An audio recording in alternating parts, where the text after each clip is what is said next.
my friend, Bishop Vasa, who I've had the fortune of knowing since 1995. And I've got this long, curriculum vitae on Bishop Vasa. And I'm just going to point out a couple things. Other than being the Bishop of Santa Rosa, he's been the Bishop of Baker in Bend, Oregon. He was Vicar General at the Diocese of Lincoln, Nebraska, where I met him, and worked together with Bishop Vasa in helping him with the health plan that he had the responsibility of in Lincoln. And of course, he's Episcopal Director to the Catholic Medical Association. But Bishop Vasa is one that does have, and he'll never admit this, but he also has a wealth of knowledge in healthcare and in health plans. So it's been very fortunate to learn more all about Bishop Vasa, and a great privilege to me. He probably gets tired of hearing from me, though. But from there, Bishop Vasa, would you please take over?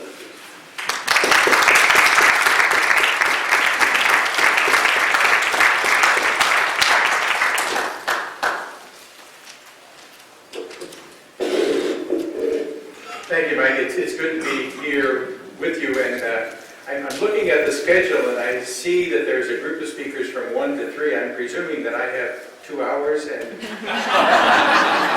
It's your prerogative. still have to drag me off the podium, will they?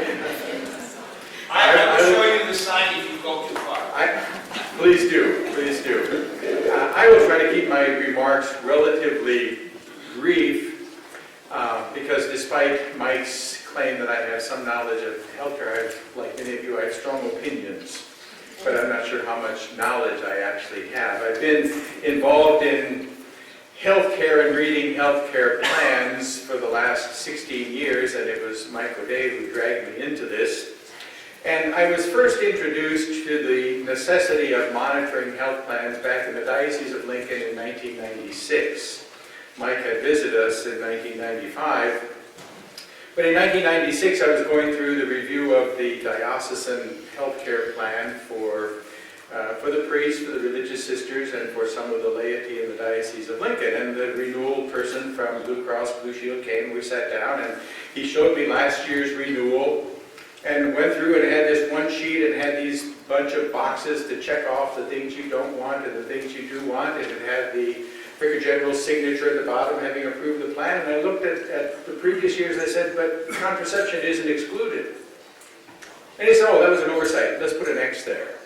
I said, wait a minute, the whole plan for the whole year did not exclude contraception, doesn't that matter to you?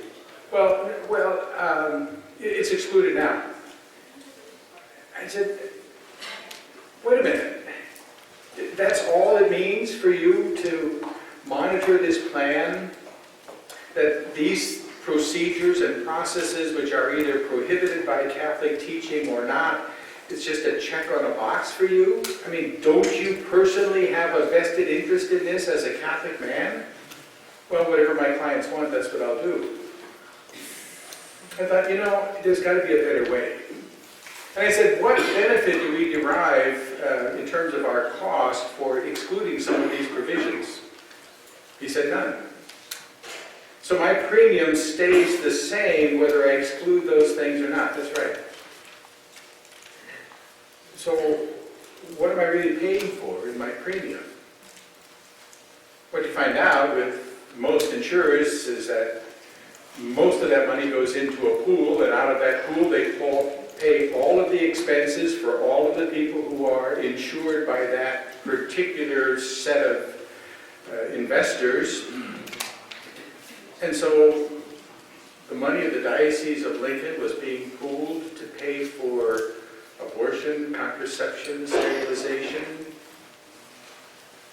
going to a company that had no religious moral conviction about right, wrong, good, bad, or different. It was only a matter of bottom line. And when I began to talk about finding a different model for insurance, then of course president and vice president of Blue Cross Blue Shield from Omaha show up at my office. I've never seen you guys in the previous 10 years, and I said, why are you here now?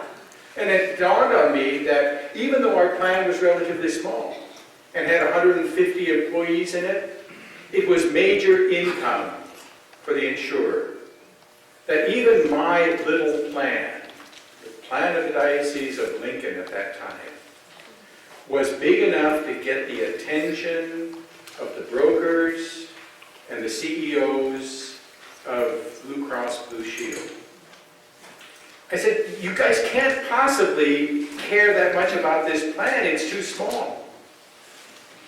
But it was hundreds of thousands of dollars of income out of our little plan.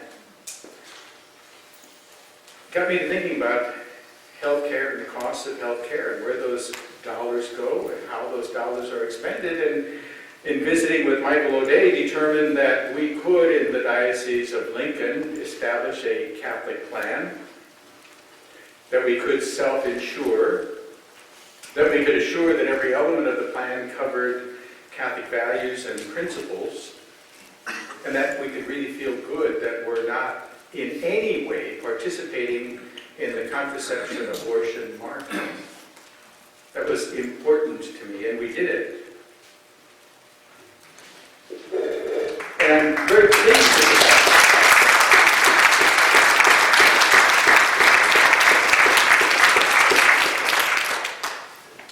It was interesting, though, because the broker in Blue Cross Blue Shield, the kind of language they used. In fact, I think there was an article written out in 1996. The broker actually said to me, you know, if this doesn't work for you, and then you try to get insurance again back in the market, you know, you won't be able to do it. You're cooked. So that was the headline of the article, Bishop, you're cooked. Well, we didn't get cooked. You know, and we provide good, substantive health care insurance for the employees. When I moved to the Diocese of Baker in the year 2000, I very quickly began to look at the plan that was offered, realized that I needed to do the same thing in the Diocese of Baker. So again, I called in Michael O'Day and my other good friend Tracy Williams with Veris Health, who had helped establish the management of the plan in Lincoln, and we too set up a plan that saved the diocese tens of thousands of dollars in premium costs each year, improved the health care coverage, and ultimately saved the diocese over the course of a number of years very significant dollars in health care premiums, all again avoiding any complicity with anything immoral and or evil. So there too it worked, and I just had a meeting with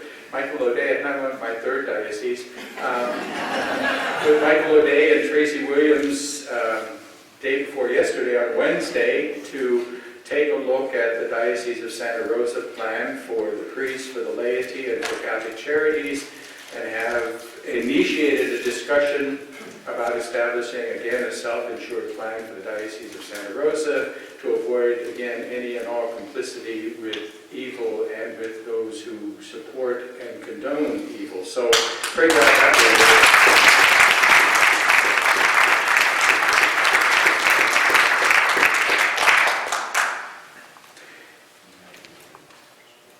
One of the things that we focus on, and we understand that abortion, contraception, sterilization are sort of, in many ways, the heart of what we're battling in terms of the healthcare mandates.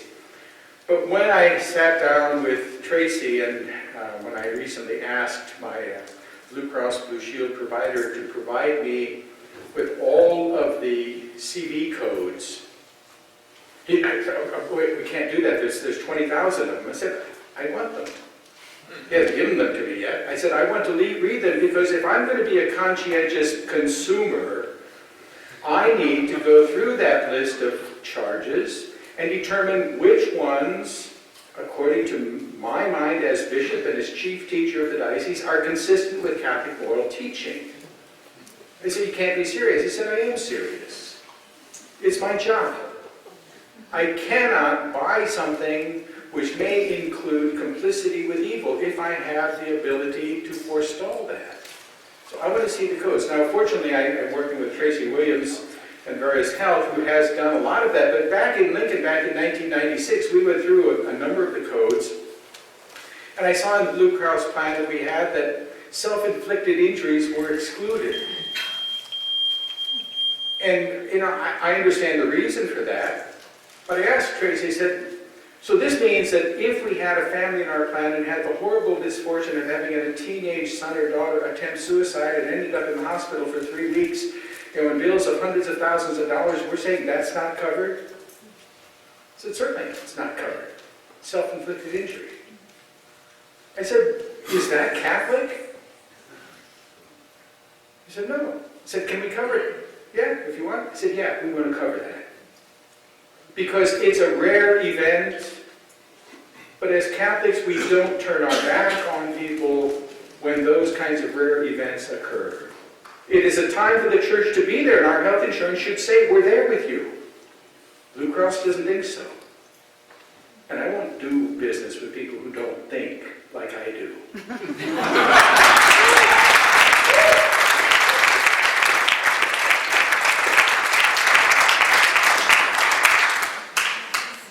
I looked at counseling, and most insurance plans have counseling for addiction and alcohol and work-related things, and that's all wonderful. I said, what about family therapy? Not covered. Well, why not? Because it's not an employer concern.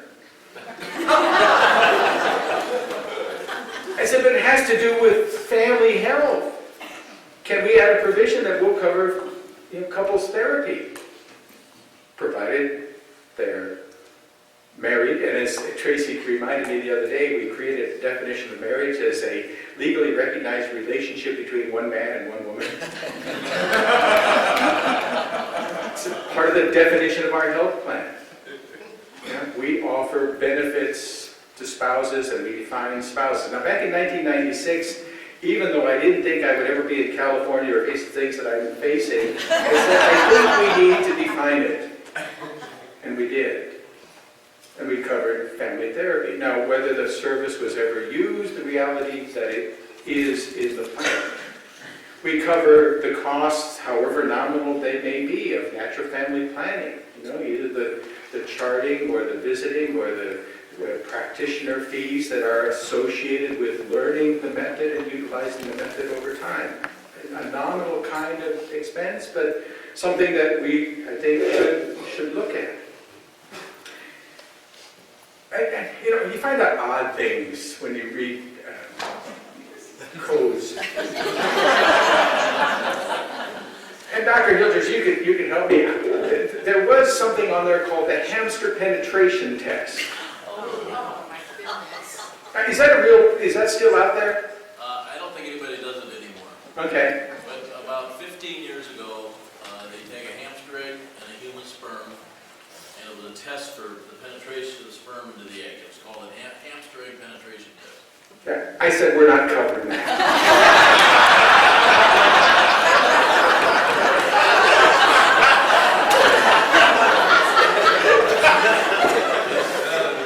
It just didn't sound right. I had no moral reason to object to it, but I just, no. I'm glad it's no longer recognized maybe as a scientifically valid kind of test. But those are the kinds of things, ladies and gentlemen, and most of you should know this, that are in your plans. They're in your plans, and your premium dollar or your business's premium dollar is paying for it. Now, in looking at the present plan that I have for the Blue Cross Blue Shield, I asked for the exclusions, and this, you know, after doing this for 15 years, I thought I wasn't going to encounter anything that I didn't already know. But when you look at abortion exclusion, and we could have a whole discussion about whether they use voluntary or elective abortion exclusion or medically necessary, you know, that's a whole question that needs to be looked at very, very carefully in the plan, because as Michael Day will tell you, if they say abortion is not covered, but then they say all medically necessary services are covered, you know, then of course a medically necessary abortion is covered. So, I mean, what they say and what they mean may be two different things.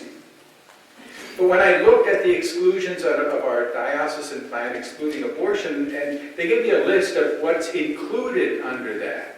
And it's direct intentional abortion excluded, abortion following a botched abortion excluded, D&C for a deceased fetus excluded, miscarriage excluded. I'm looking at it thinking, you can't just exclude all of those things. So again, we have to be careful about how we exclude and what we exclude, because for Blue Cross they just said abortion excluded, and maybe that's a part of the debate too in terms of the government, that they're telling people maybe under the table the Catholic Church won't cover any of these services, and some of them, as abhorrent as they are to us, we would say no, that all needs to be covered with the exception of the first, the direct abortion. No, and that's consistent with Catholic principles. You know, we don't want people to get shot, but if a person is shot robbing a store, he comes to our Catholic hospital, we'll treat that person. A person is harmed by an abortion and comes in, we're going to treat that person, and our insurance will pay for the treatment that that person has incurred as a result of, in fact, a self-inflicted injury. Catholic healthcare is more than about excluding any particular process. It's about, I think, for each of you, being knowledgeable about what is in your plan and making a conscientious decision about what you want to have covered and what you do not want to have covered. And I take that responsibility seriously as a bishop, and most bishops don't have the luxury of being able or having the time to do that. And I don't blame them for that. It is somewhat onerous and difficult, and yet someone affiliated with the diocese, someone affiliated with Catholic healthcare has to be there to monitor those things and to advise and to direct bishops and vicar generals at the time of renewal so that they can ask the proper questions, do the proper due diligence to assure to the best of their ability that those plans are fully in accord with Catholic moral principles and teachings. Think about our present government and the kinds of things that are being mandated, and there's lots and lots of mandates. I mean, there's dozens, if not hundreds, of different procedures that are mandated by state and by federal government, most of which are probably innocuous, some perhaps good. But when they get into the whole area of lifestyle choices and covering contraception, abortion, sterilization, I always find it fascinating to look at the Blue Cross plan that they insist on covering contraception, but any kind of fertility treatments, whether legitimately recognized or not, are excluded. Reanastomosis, the reconnection of fallopian tubes and reversal of vasectomies, not covered. It's covered in the Lincoln plan, it's covered in the Baker plan. Not that it's reused very often, but if we're going to be consistent in our Catholic faith about calling people to conversion, can we say, no, we'll cover that expense one time. So that those who have genuine change of heart are given the opportunity to reconnect, if you will, with their fertility, and again, live their lives fully in accord with God's call to proper fidelity within the context of marriage. These are all things that are in the guts, if you will, of healthcare plans. And they touch on the Catholicity of the plan. Certainly the management, certainly the direction, certainly the copies, all of those things touch the Catholicity. But in terms of what are we paying for, that's an area that I'm very concerned about and which I have tried to monitor over these many years. So I encourage you to pick up your plan, design, and documents and read them and see what you're covered by. And recognize, as has been mentioned a couple times before, that if your plan covers contraception, abortion, sterilization, that your minor sons and daughters, without your knowledge, without your consent, without your intervention, can be taken by an abortion provider or a person who is more likely to be inclined to abuse children than to help them, to take them to a clinic where they are treated in a way which you would never want your sons or daughters treated. It's an attack on family values and family life, an attack on children, and an attack really on a whole society that has a different view about the nature of the human person and the integrity of that human person. It's good to be with you. God bless you. Persevere.